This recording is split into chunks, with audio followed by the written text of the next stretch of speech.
Have you lost your mind? Sophie hissed. First of all, Ryan will kill us. He's mummified in bed. His gut's dead. Not if we get him. Second of all, the crystal hasn't recharged. You heard Reaper. The connection will only last minutes. We'll move quickly. And thirdly, if Tetos knew what we were doing, he'll kill us himself. Why do you think I waited until he left? Agatha said. Sophie gawked at her. But Agatha was already hustling out of the room, dragging her best friend behind her. If Ryan's trapped in bed, why can't we just kill him? Sophie hazarded as she followed Agatha into Reaper's bathroom. Because killing Ryan won't put Tetos back on the throne. We need proof Tetos is the real king, Agatha declared. Ryan confessing to Agatha isn't his death won't give us that proof, nor does it solve the fact Tetos can't pull Excalibur from the stone, or the fact people hate him.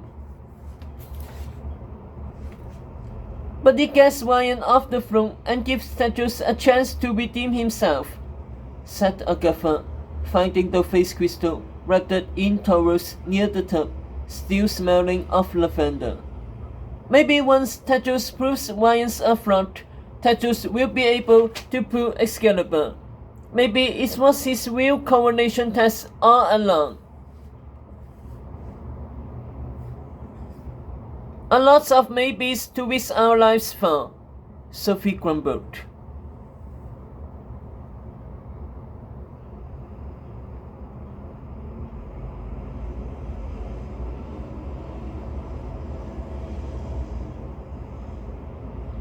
Agatha turned to her sharply. Unless you have something better, it's the best plan we have. The connection won't last long. I'll show Ryan the letter, make him admit Alpha isn't his father, and we jumped out before the portal closes. She snatched one of the files of Reaper's Fairy, emptied it of Queen, and folded Alpha's letter inside before sealing it and hiding it in her dress. She slipped it into the tub, gripping the crystal ball against her chest, the steamy water making her heart thump faster than it already was. Just do the spell to record everything he says.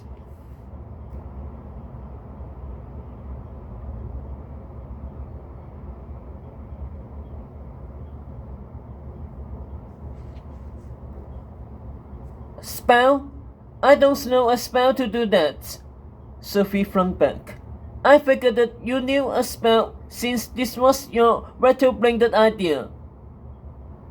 You're a witch, Agatha retorted. Supposedly a good one.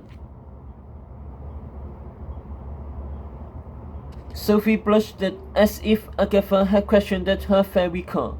She climbed into the tub, her rug dress absorbing water like a sponge. Well, there is a mimic spell to parrot back anything someone says, but it's so elementary, I can barely remember it. Mimic what I'm about to say, Agatha ordered. Oh, Sophie bit her lip before she tapped her thumbs together in a pattern, and her fingertip glowed pink. Agatha dictated. I will not waste time in the crystal. I will let Agatha do the talking, and I will leave when Agatha tells me to.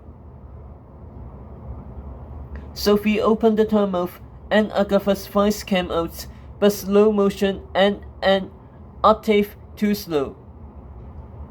I will not waste time in the crystal. I will let Agatha do the talking, and I will... She squatted like a parrot. Me too.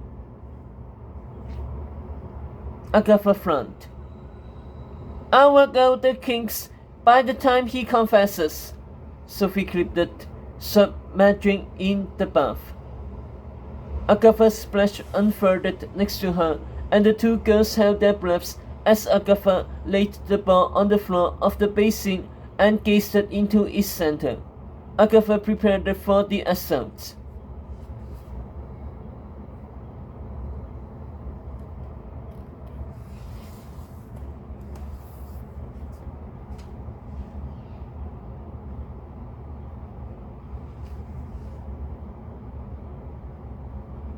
Blue lights pummeled her, but less brutally than the last time, as if the portal didn't have the same power.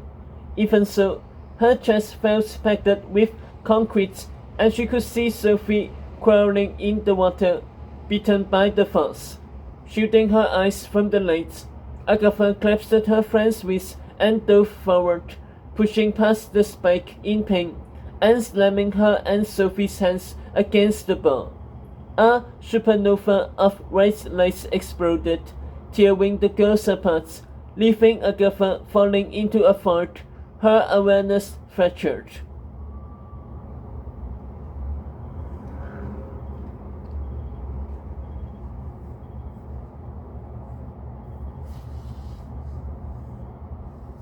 Slowly, her breath settled, the glass bubble blurring into view around her. They were inside now, two soggy heaps. Connections work, Agatha panted, pointing at the dim blue glow casting the walls. She pulled the file out of her dress and unsealed Arthur's letter to Lady Gwynlyn, clean and dry. We need to move fast.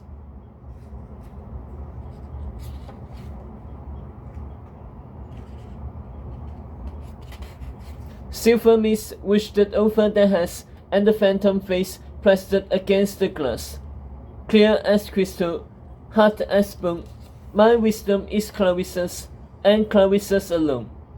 But she named you her second, so I'll speak to you too. Hurry, Sophie, Agatha said, kneeling at the phantom's edge and searching the crystals comprising its mist. Find the one with Ryan. It's what's in this corner last time.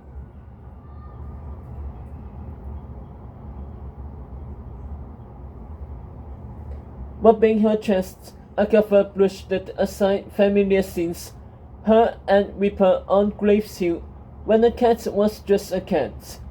Sophie trying to kill her as the no ball their first year.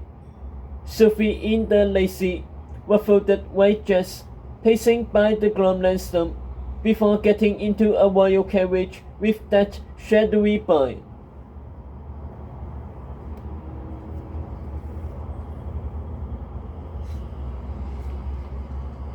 Agatha paused, rewatching the last scenes that Sophie and Tedros had thought about earlier. That scene's so obviously a fake. For one thing, Sophie had already dumped that white dress and was wearing a new one. For another, Sophie was here with Agatha, helping her fight for Tedros. She would never go back to Ryan. Yet here the scenes was again. Sophie whisked off in King's carriage, repeating on loop as if it were real.